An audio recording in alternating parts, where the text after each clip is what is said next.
Okay, all right. So just go ahead and introduce yourself. Tell us about you and what you're passionate about and what you love to teach people about. Okay. Well, hi. Thank you so much for having me today. My name is Diane Lang, and I am a counseling educator. I've been working in the field for about 15 years. I teach at Montclair State University in the undergraduate psychology department, as well as at Rutgers University in the Graduate School of Social Work. Been a therapist and a life coach for somewhere around 20 years. So I've been on both sides of the field for a while now. That's amazing. And what do you primarily treat? What are the common things that you see most often? So I have two different practices. On my counseling side, I work with brain injury, spinal injury, and substance abuse.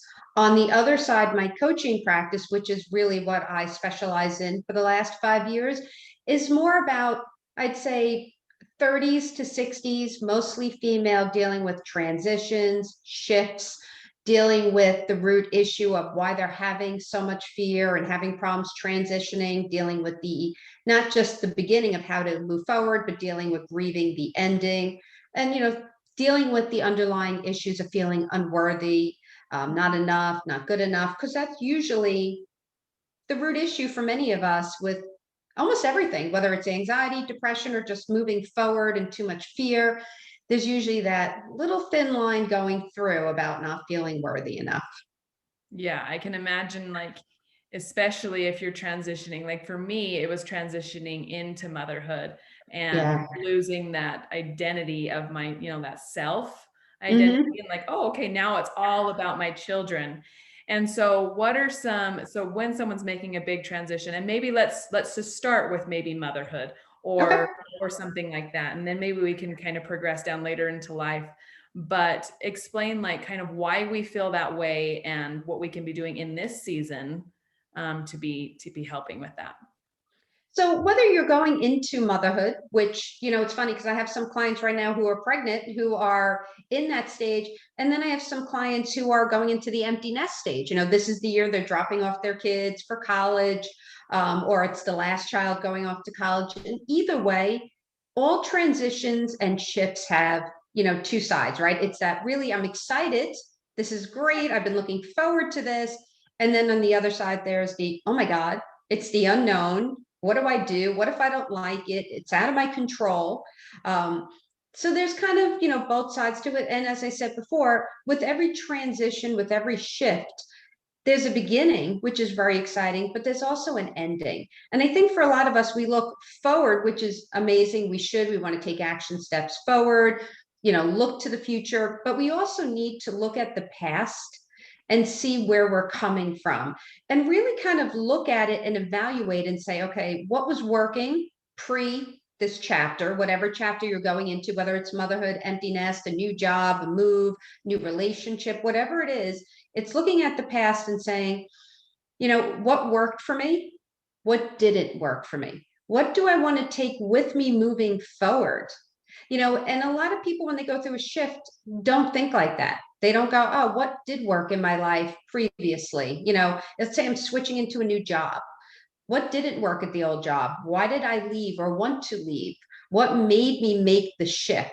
And what is it that I want in the future? So, in between a shift from the ending to the beginning, there's this period of time that I call like the gap, that area in between. And we all have it. And that gap period can be longer than we expect.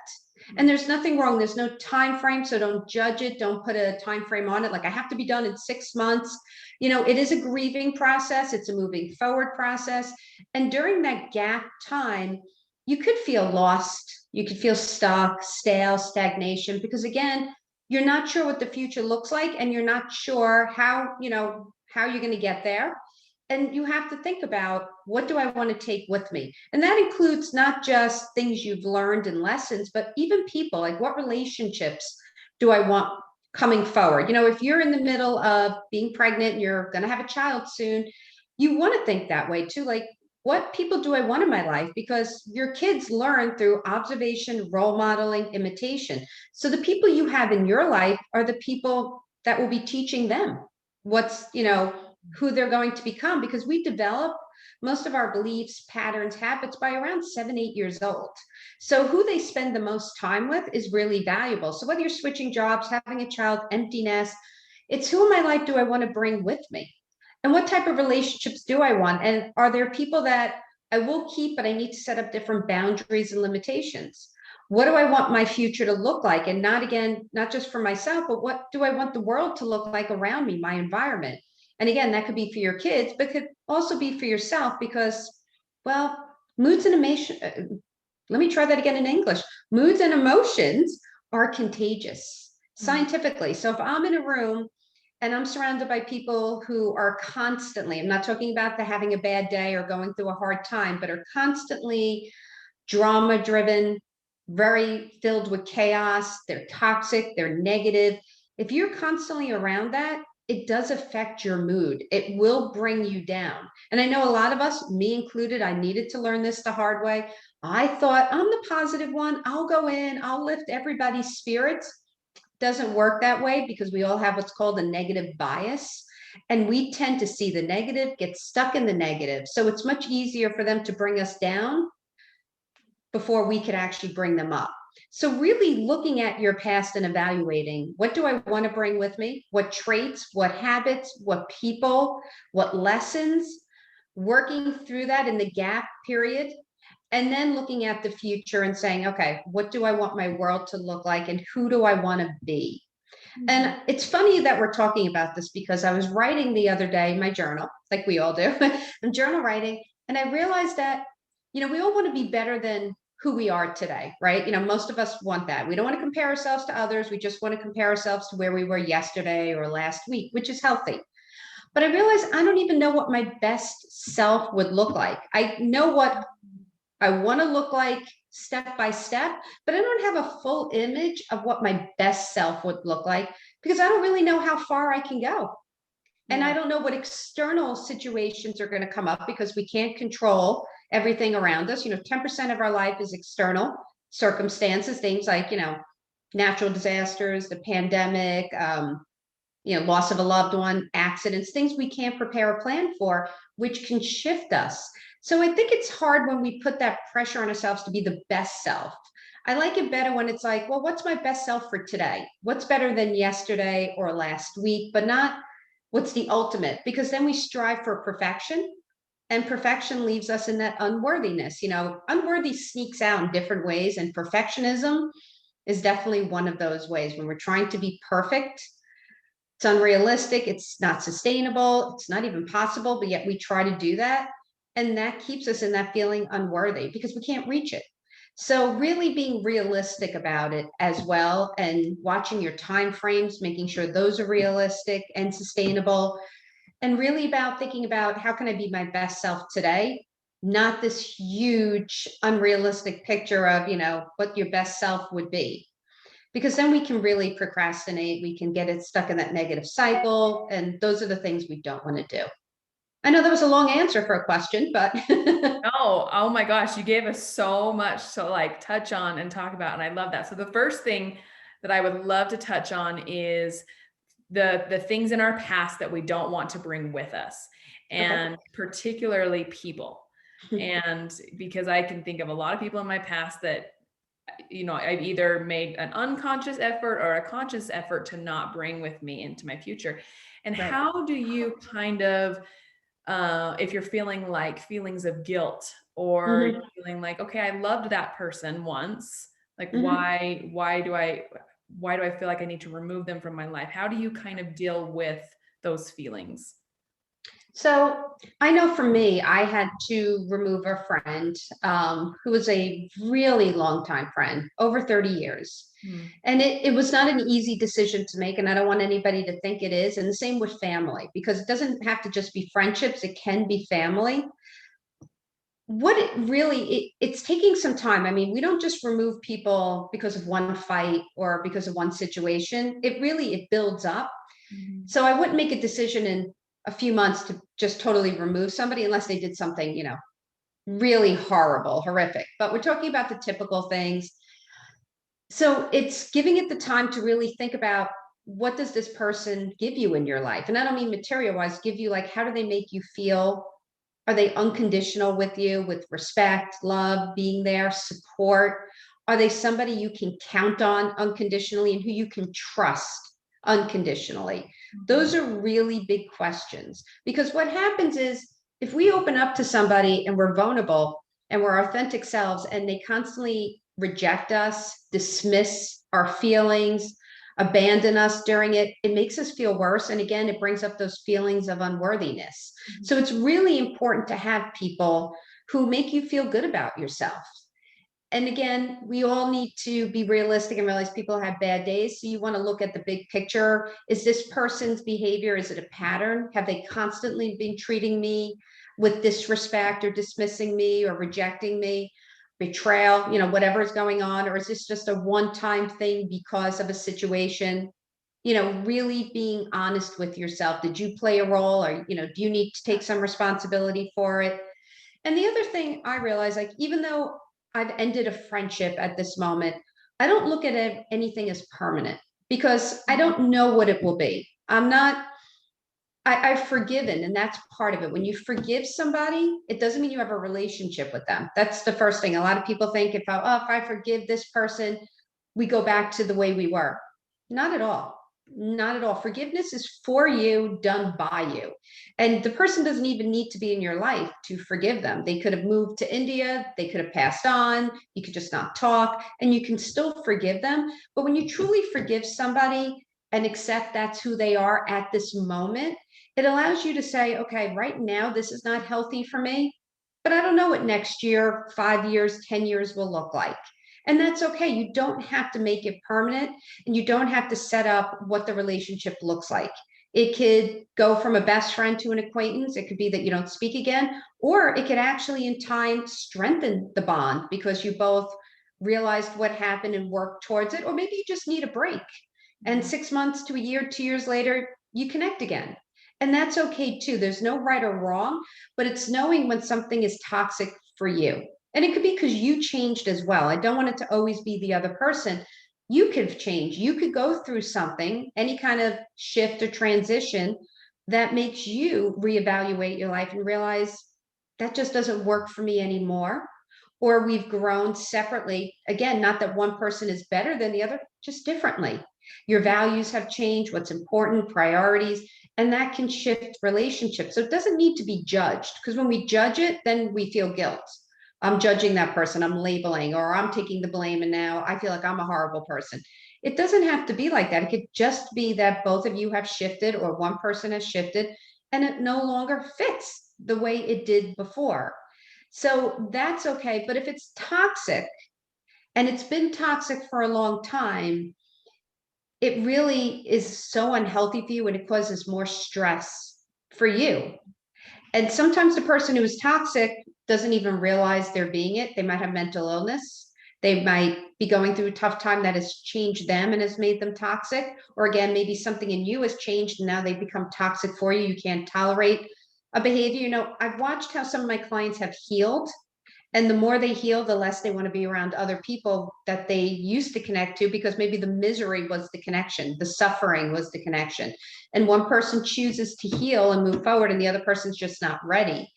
And that causes a divide. So it's really not about judging or feeling guilty. It's about forgiving yourself for moving on. It's forgiving them for not being the person you need. Maybe they're just not capable, but it's being aware this is not working for me. And that could be the mind body connection. Like when somebody is toxic for you, instantly, like I could go over all the generalizations of what makes somebody toxic. But the truth is, what toxic for me might not be toxic for you. And it has a lot to do with what we've been through in our past.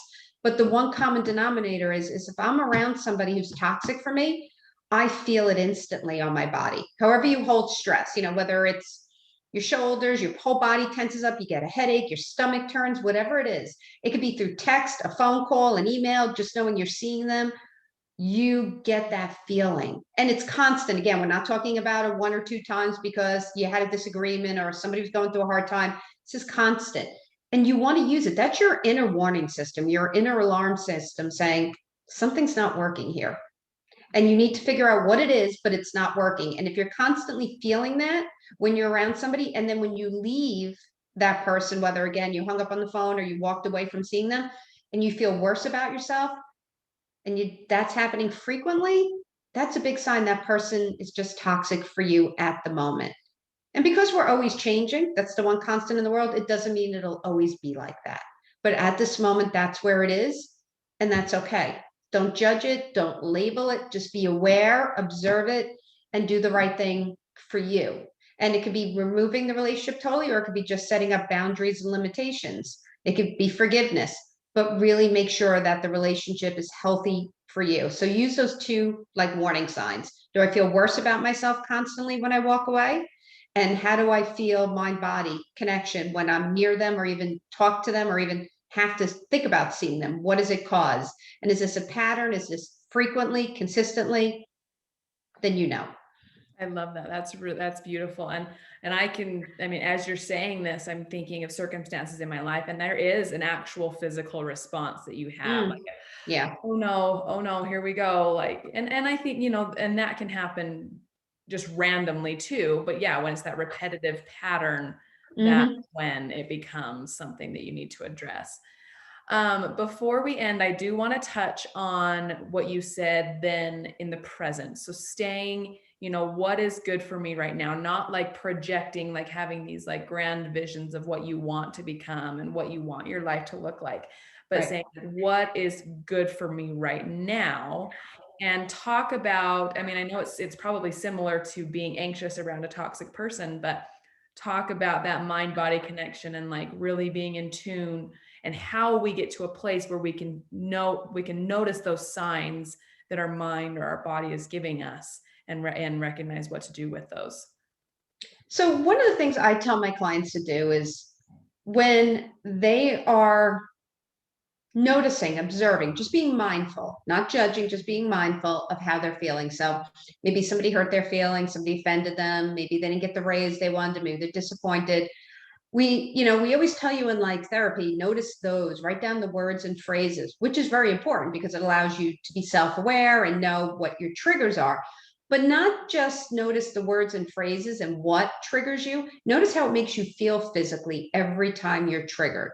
And it doesn't matter what the trigger is. It could be road rage, it could be waiting online at the doctor, it could be being, on hold with, the airlines for 3 hours. What's triggering? It could be certain people.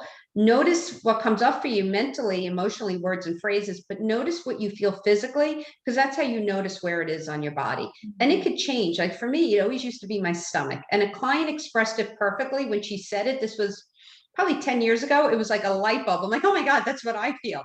She's like, someone's in there wringing a washcloth. And Oh. that's what it felt like. But lately, the last few years for me, it's been in my jaw, and Mm. it's shifted. And a lot of times we won't know when it's your jaw area because you do it when you're sleeping. You grind or clench and you're not fully aware. But I started paying attention and realizing for weeks, I thought I had an ear infection, and it ended up being the jaw. And I started paying attention like, okay, I have no other signs or symptoms, no fever, nothing's getting worse. This is pre-COVID. Like, and I went to the doctor just to confirm. And he literally just went and touched like right here. And I jumped off the table. And he's like, TMJ. And he's like, very bad. And I knew, but you want to pay attention to what comes up for you. Like, even if you're just waiting on the shopping line at, ShopRite or Walmart, and you're feeling the stress, where does it come up on your body? Because that's figuring out where. Why you want to be in the present also is because when we're in the past or the future, we're usually stressed or anxious, right? We're in the past. And for majority of us, if we stay there too long and we don't just look for lessons, we end up with regrets. We end up thinking about what we should have done, what we could have done, or we just continue to carry that past baggage with us. If we're not in the past and we're in the future, then we have that anticipatory, oh my God, what's going to happen? What's next? The unknown. But when I'm here in the present moment, I'm pretty much okay. And that's why the present, again, it's not that you shouldn't, think about your best self in the future or learn from your past, but you don't want to get stuck in them. You want to just do what you need to do, set your goals, set your action steps, visualize your future, use your past, evaluate, get the lessons, get the growth, but try to stay here as often as you can. And really just doing mindfulness like the mind body connection, just observing. And one of the easiest ways I tell my clients when they're starting to feel like they're stuck in the past or the future and they want to get back here in the moment is one, you could just, for like a minute, just movement. I know that sounds funny. Get up, jog in place, do a dance party, shake. Just shake it out. Arms and legs. You can't see only half of my body, but you guys know what I mean. That's one way. Or another way is to just sit, take a few deep breaths. And just so you know, deep breathing is nothing crazy. It's just inhaling through your nose, holding for a second, exhaling through your mouth. It doesn't have to be like hold your nose or count to three. Doesn't have to be that advanced. You know, that's yoga. And, you know, if you can do TM and stuff, you don't need that. Just take a few deep breaths and then just use one of your senses to bring you back. What do you see? Like what, look around you. What do you see? What do you hear? What do you smell? What do you feel? What are you tasting if you're eating? That will bring you right back. And now that it's nice out, well, it's been raining, but you know, it's summer and we're not, you know, all bundled up. Go outside, take your flip-flops off and just feel the grass underneath your feet. It's a grounding exercise, the sand, the dirt, the lake, whatever it is. Again, just a minute or two. I tell my clients in the morning when they're having their cup of coffee or tea, go outside and just hold that mug and close your eyes, take a few deep breaths, and then maybe feel the mug. What do you feel? The heat, smell the aroma, take a taste. Just 2 minutes. So it won't affect your schedule. But if you need to do that during the day, take a break and just wherever you are, what do you see? What do you hear? What do you feel? You could do all the senses. You could do one and that will, or just walk around with your, you know, flip-flops on outdoors, get nature and ground. And very simple, or just move, just shake it. And it really makes a difference. It'll just wake you up enough to bring you back to the present moment. That's beautiful. It's just this resounding theme that I'm seeing come up frequently in my life is just that capability of slowing things down and Yep. just recognizing that we live in a very fast-paced world Oh, yeah. and it doesn't need to be that way. Like and because we can get fast paced and all it does is like tense our, you know, I feel it right here. Like once I start getting Mm-hmm. here, but when I can just relax, take that deep breath and slow down, Yep. makes a world of difference. I do the same thing with my children. When my children are stressing me out, like I just I just stop and I mean, well, I hope majority of the time I stop and I Right. relax and things like that. But it's just there's something to be said about slowing down and Oh, recognizing yeah. what's going on right now. Yeah, there's power in taking a pause. There Yes. really is. We don't need to always be on. You know, for a lot of us, busyness is really, it's another form of unworthiness. Like if I'm always busy and productive, then, you know, I'm worthy. And we have a hard time just doing nothing. And I had a client I said to yesterday, because she said when she was getting bored, she knows she's getting bored. And she ended up on social media and getting into that FOMO trap. And I was like, you know, there's a lot to be said about being bored. Stop trying to cure the boredom, like the boredom. Just be bored because then your imagination takes over, your creativity, and you think differently. And sometimes we just need that nothing to just stop from all the overstimulation and just taking that pause, whether it ends up leading to a nap, you clean in the closet, or just sitting for 5 minutes doing nothing. We don't have to judge it. It's okay to be bored and not jump on technology. And that's something we need to bring back. Being bored literally pushes us to do other things or to be creative and use our imagination. And we're kind of lacking that because we just jump on technology. Yeah. So don't judge it. Be bored for a few minutes. You'll get moving again, just like kids. If they're bored, they're like, oh, I'm bored. And if eventually we don't give them something, they'll whine, they'll complain, but they'll eventually figure it out more Yes. than we will as adults because they don't have technology. They'll start, you know, building a Lego or a drawing or taking out a book or playing pretend. And Yeah. as adults, we lost a lot of that ability. And I'm not saying you want to go play pretend or pull out the Play-Doh, but just using, you know, just being able to daydream is really powerful because that's how we see our future and think differently. So I love don't be so upset being bored. It's actually a good thing. I love that. Learn from our children. Such a Yes. powerful thing. Well, thank you so much. I think you gave us so many amazing tips and tricks and just, you know, just a good reminder to just be present and learn from all different sides of our lives. And anyway, thank you so much for being here. I appreciate you so much. And I hope you get some sunshine soon. Sounds like you're, Yeah, the sun's starting to come out, thankfully. If yeah. anybody here is listening in the New York, New Jersey area, we've had a very, very rainy summer, but at least it's warm and not snow, so I'm good. But thank Yeah. you so much for having me. It was No great being problem. here. No problem. Thank you so much. Have a great day. You too. Bye, Diane. Bye-bye.